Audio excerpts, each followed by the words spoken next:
Hi, grandchildren. Let's read Cloudy with a Chance of Meatballs, written by Judi Barrett and drawn by Barrett. We were all sitting around the big kitchen table. It was Saturday morning, pancake morning. Mom was squeezing oranges for juice. Henry and I were betting on how many pancakes we each could eat. And Grandpa was doing the flipping. Seconds later, something flew through the air, headed toward the kitchen ceiling, and landed right on Henry. After we realized that the flying object was only a pancake, we all laughed, even Grandpa. Breakfast continued quite uneventfully. All the other pancakes landed in the pan, and all of them were eaten, even the one that landed on Henry. That night, touched off by the pancake incident at breakfast, Grandpa told us the best tall tale bedtime story he'd ever told.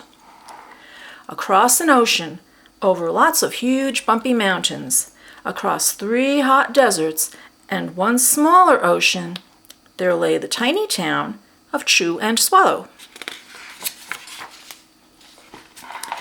In most ways, it was very much like any other tiny town. It had a main street lined with stores, houses with trees and gardens around them, a schoolhouse, about 300 people, and some assorted cats and dogs. But there were no food stores in the town of Chew and Swallow. They didn't need any. The sky supplied all the food they could possibly want. The only thing that was really different about Chew and Swallow was its weather. It came 3 times a day, at breakfast, lunch, and dinner. Everything that everyone ate came from the sky. Whatever the weather served, that was what they ate. But it never rained rain, it never snowed snow, and it never blew just wind. It rained things like soup and juice. It snowed mashed potatoes and green peas. And sometimes the wind blew in storms of hamburgers.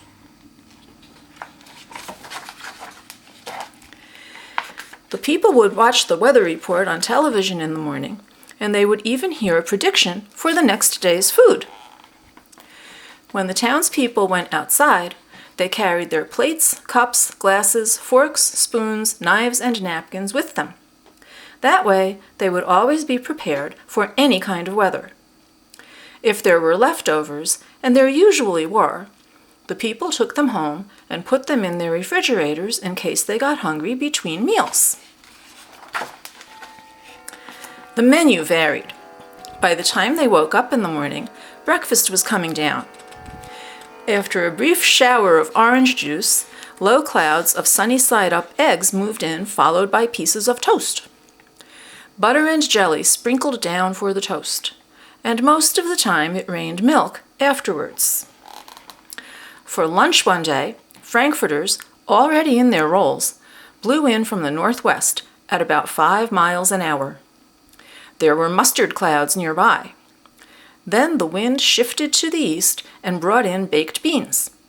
A drizzle of soda finished off the meal. Dinner one night consisted of lamb chops, becoming heavy at times, with occasional ketchup. Periods of peas and baked potatoes were followed by gradual clearing, with a wonderful jello setting in the west. The sanitation department of Chew and Swallow had a rather unusual job for a sanitation department. It had to remove the food that fell on the houses and sidewalks and lawns. The workers cleaned things up after every meal and fed all the dogs and cats. Then they emptied some of it into the surrounding oceans for the fish and turtles and whales to eat. The rest of the food was put back into the earth so that the soil would be richer for the people's flower gardens. Life for the townspeople was delicious until the weather took a turn for the worse. One day, there was nothing but gorgonzola cheese all day long. The next day, there was only broccoli, all overcooked. And the next day, there were Brussels sprouts and peanut butter with mayonnaise. Another day, there was a pea soup fog.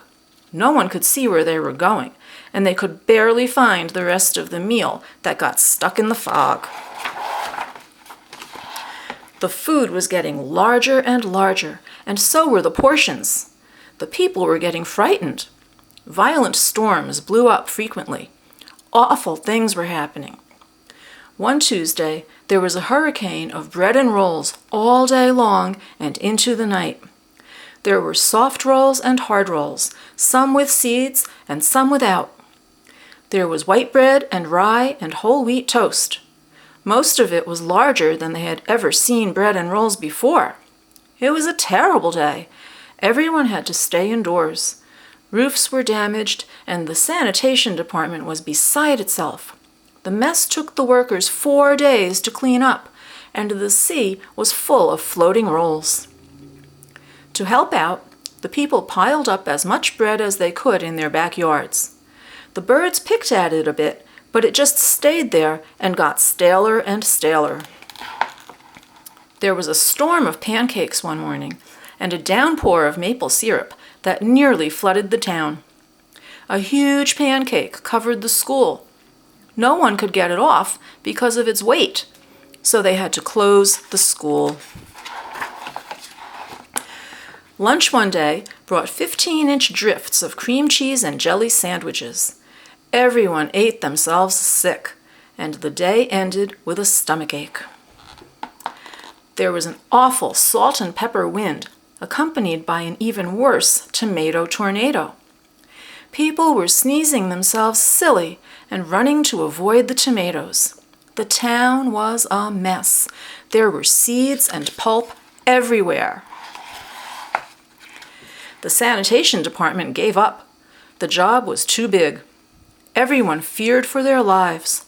They couldn't go outside most of the time. Many houses had been badly damaged by giant meatballs, and stores were boarded up, and there was no more school for the children. So a decision was made to abandon the town of Chew and Swallow. It was a matter of survival. The people glued together the giant pieces of stale bread, sandwich style, with peanut butter, took the absolute necessities with them, and set sail on their rafts for a new land. After being afloat for a week, they finally reached a small coastal town, which welcomed them. The bread had held up surprisingly well enough for them to build temporary houses for themselves out of it. The children began school again, and the adults all tried to find places for themselves in the new land. The biggest change they had to make was getting used to buying food at a supermarket. They found it odd that the food was kept on shelves, packaged in boxes, cans, and bottles. Meat that had to be cooked was kept in large refrigerators. Nothing came down from the sky except rain and snow. The clouds above their heads were not made of fried eggs. No one ever got hit by a hamburger again. And nobody dared to go back to Chew and Swallow to find out what had happened to it. They were too afraid. Henry and I were awake until the very end of Grandpa's story. I remember his goodnight kiss. The next morning, we woke up to see snow falling outside our window. We ran downstairs for breakfast and ate it a little faster than usual so we could go sledding with Grandpa. It's funny, but even as we were sliding down the hill, we thought we saw a giant pat of butter at the top, and we could almost smell mashed potatoes.